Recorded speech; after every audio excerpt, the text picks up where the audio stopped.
Friends, ज्योति की फुलवारी में आप सभी का बहुत बहुत स्वागत है। दोस्तों, विंटर आने वाली है, सर्दियों की शुरुआत हो गई है। तो अपने विंटर गार्डन के लिए देखिए ये कुछ सैपलिंग्स मैंने भी ख़रीद कर लाई है। तो इन सैपलिंग्स को कैसे हम लोग रीपॉट करें, किस तरह से इसे रीपॉट करें, कैसी मिट्टी में लगाएं ताकि ये ख़राब नहीं हो। कई बार ये क्वेश्चंस आता है कि हम लोग नर्सरी से हेल्दी सैपलिंग्स को ख़रीद कर लाते हैं, लेकिन लगाने के बाद वो ख़राब हो जाता है, गल जाता है या फंगस लग जाता है। तो चलिए मैं बताऊंगी इनको कैसे रीपॉट करना है। तो पेपर से मैंने इन सब को निकाल लिए। ये छोटे छोटे पॉट्स में लगे हुए ये नन्हे नन्हे सैपलिंग्स, तो फ़िलहाल तो बहुत ही रात हो गई थी, तो मैंने इसको नेक्स्ट डे रिपोर्ट करना था। तो सबसे पहले मैंने इसको एक थाली में या एक ट्रे में इस तरह से, आप सभी भी मेरे जैसा करें, पानी में डालकर इस तरह से पॉट सहित रख दे। और जो इस तरह से जो पॉट में नहीं थे, सिर्फ रूट बॉल के साथ दिया गया था, तो उसको पेपर के सहित रैप कर बिगोनिया को इस तरह से मैंने एक पॉट में पेपर के साथ ही पानी छिड़क कर रख दी, जिससे कि ये फ्रेश रहे, मरे नहीं। तो 1-1.5 दिन इस तरह से ये काफ़ी सेफ़ रहता है। तो इस तरह से वाटरिंग का छिड़काव कर दिया मैंने। आप लोग ध्यान से देखिए, इस तरह से मैंने रखी। आप भी इसी तरह अपने सैपलिंग को सेव करें। अगर उस टाइम आपको टाइम नहीं हो रीपॉट करने के लिए, तो इस तरह से मैंने भी की थी। तो देखिए पानी ये फिर देखिए ये किस तरह से नेक्स्ट डे एकदम फ्रेश है। और ऐसे रीपॉट करने के लिए हमें छोटे छोटे कप्स में इस तरह से रीपॉट करना चाहिए, और कप्स में ड्रेनेज होल ज़रूर बना हुआ होना चाहिए, जिससे कि हमारा पौधा ख़राब नहीं होता है। और छोटे पौधे हैं तो उसके लिए अभी हम लोगों को बड़ा पॉट नहीं लेना है, छोटे पॉट में ही हमें पौधे को रीपॉट करना है, सैपलिंग्स को। अगर हम लोग बड़े पॉट में इसे रीपॉट कर देंगे, ट्रांसप्लांट कर देंगे, तो वो बहुत ज़्यादा ओवर वाटरिंग या ओवर मॉइस्चर से गल जाएगा, ख़राब हो जाएगा। वैसे भी इतना प्रिकॉशन लेने के बाद भी कुछ सैपलिंग्स तो मेरी भी ख़राब होनी ही होनी है, क्योंकि 100% तो कुछ भी सक्सेस नहीं होता है, चाहे हम लोग कितनी भी सावधानी क्यों ना ले ले। तो इस तरह से देखिए ये एकदम लाइट वेट है। सॉइल तो कौन सी सॉइल है वो भी बताऊंगी, आप सभी बने रहे इस वीडियो पर। तो सबसे पहले देखिए ये मैं स्टॉक का फ्लावरिंग प्लांट है, मतलब सैपलिंग है स्टॉक का। तो ये इसे भी देखिए इस तरह से पीछे होल बना रहता है, तो उसे ऐसे होल को किसी पॉइंटेड टूल की मदद से ऐसे पुश करना है। तो हालांकि मैंने पानी में देकर रखी थी, इसलिए इसका रूट बॉल गीला है। अगर सूखा रहेगा ना तो बहुत ही और भी आसानी से निकल जाता है। तो इस तरह से पहले होल बनाइए चाय के कप में जो सॉइल मीडिया डाली है, और बहुत ही आराम से इसे रख दीजिए, बस मिट्टी में ऐसे बिठा दीजिए। बहुत तो ये स्टॉक है, बने रहिए, मैं बताऊंगी आपको आगे भी बहुत सारे तरह तरह के सैपलिंग। और अब मैं बताऊंगी डाइंथस को कैसे सावधानी पूर्वक देखिए इस तरह से निकालना है, मतलब रूट बॉल को डिस्टर्ब नहीं करना है। हालांकि मेरी मिट्टी गीली थी तो थोड़ी डिस्टर्ब हो गई, लेकिन मैं संभाल लूँगी। लेकिन आप लोग केयरफुल रहे, इतना अगर मिट्टी गीला हो तो उस टाइम पे आप लोग मत निकालें, थोड़ा सूख जाए पॉट की मिट्टी उस टाइम निकालें। तो क्राउन एरिया मिट्टी के अंदर बिल्कुल भी नहीं जानी चाहिए। तो इस तरह से बस बैठा देना है सिंपली, और कुछ भी नहीं करना है। नेक्स्ट दोस्तों चलिए मैं बताती हूँ अभी क्या करना है। अभी मैं आपको पैंसी को कैसे रीपॉट करना है वो बता रही हूँ। तो पैंसी के लिए भी देखिए ऐसे पीछे से टूल देकर निकाल लेना है टूल से, और उसके बाद मैं इसे रीपॉट करूँगी। तो बड़े ही सावधानी से इस तरह से भी आप सामने की तरफ से भी रूट बॉल को ऐसे पुश कर निकाल सकते हैं। तो बहुत ही अच्छे से निकाले, या आप सीधे उसको तोड़ भी सकते हैं। वो जो छोटा सा पॉट है, बस ऐसे देखिए कुछ नहीं करना है, रूट बॉल को ऐसे ऊपर में बस बिठा देना है, दबाना भी नहीं है। अगर इसकी एक भी पत्ती अगर चिपक गई मिट्टी से तो पूरा फंगस लग जाएगा, और पौध जो है ये छोटी सी नन्ही सी सैपलिंग वो ख़राब हो जाएगी। तो इस तरह से सावधानी पूर्वक धीरे धीरे देखिए। अब मैं आपको जेरेनियम के पौधे को लगाना बता रही हूँ। तो जेरेनियम का भी देखिए इस तरह से निकाल लेना है, काफ़ी इजीली ये निकल गया, क्योंकि इसकी मिट्टी उतनी गीली नहीं थी। तो बस होल करना है और ऐसे सिंपली मिट्टी में ऐसे बिठा देना। अब देख रहे हैं कि रूट बॉल को मैंने बहुत ज़्यादा मिट्टी के नीचे नहीं डाली है, सॉइल मीडिया के ऊपर ही बिठाना है। मतलब जैसे सिंहासन में महाराज राजा बैठे रहते हैं, उसी तरह बस मिट्टी में हमें बैठा देना है इन सैपलिंग्स को। तो चलिए दोस्तों, इस तरह से मैं और कप्स को रेडी कर लेती हूँ।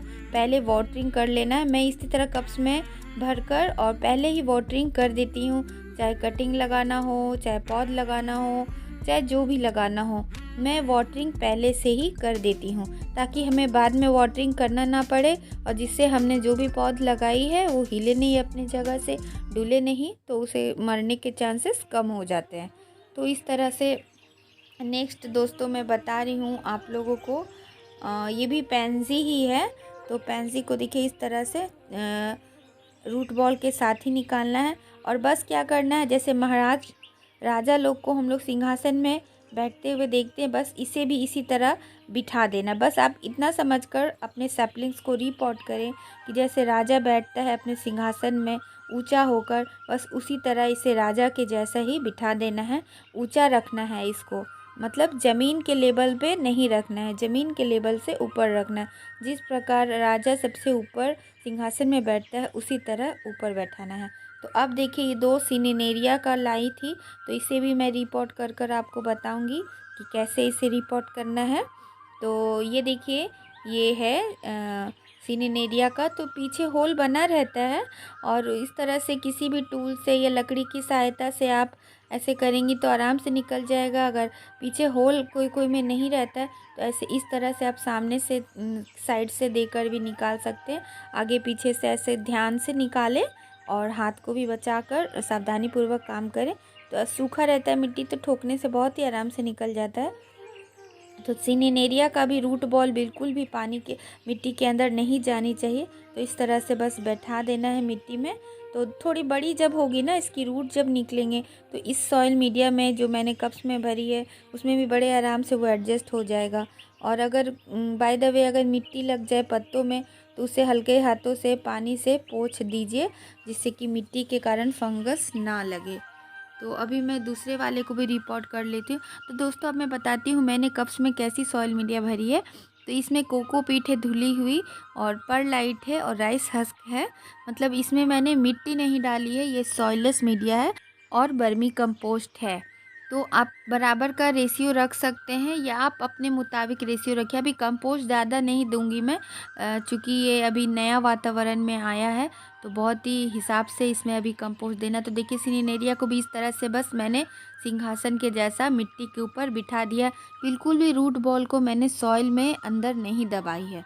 तो इस तरह से मैं सबको रिपोर्ट करूँगी, तो आप भी इस तरह से रिपोर्ट करें। आशा करती हूँ वीडियो आप सभी को बहुत ही पसंद आया हो। तो दोस्तों ये रिपोर्ट करने के 2 दिन के बाद का अपडेट आप लोगों को दिखा रही हूँ। तो देखिए इस तरह से मैंने सारे सैपलिंग्स को रिपोर्ट कर दी थी, और ऐसा नहीं कि मेरा नहीं मरा सैपलिंग, तो कुछ सैपलिंग्स मेरे भी मरे हैं। तो चलिए दिखाती हूँ आप सभी को। और ये देखिए ये डालिया एक ख़राब हो गया, और ये डाइंथस एक ख़राब हो गया, और ये 2 पिटूनिया। तो अभी चलने के चांसेस हैं, इसलिए इसको टेरेस पर नहीं ले जाऊंगी।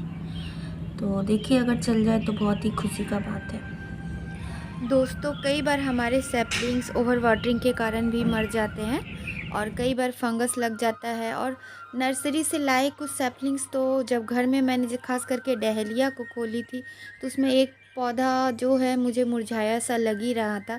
तो कई बार ख़राब पौधे भी हमें मिल जाते हैं फंगस लगा हुआ। हालांकि फंगीसाइड से स्प्रे तो किया हुआ था, लेकिन कभी कुछ हो जाता है, कटिंग बहुत देर रखे रह गई। वैसे भी डालिया के साथ रूट बॉल नहीं था, एकदम ही ओपन करके दिया गया था पेपर में रैप कर कर, थोड़ी सस्ती मिली। और ये देखिए इसको वाटरिंग करने का सही तरीका देखिए, मैं आपको दिखा रही हूँ। ये पूरी सूख गई है सॉइल, तो सूखने के बाद ही इसमें वाटरिंग करें, क्योंकि उनकी रूट जो होते हैं बहुत ही नाजुक होता है। तो इसीलिए इसको एकदम बहुत ज़्यादा ओवर वाटरिंग नहीं करना, और सुखाना भी नहीं है, मतलब ज़्यादा, क्योंकि बहुत ही छोटे नाजुक हैं। तो ज़्यादा सूखा रहेगा तो भी मर जाएगा, ज़्यादा पानी रहेगा तो भी मर जाएगा।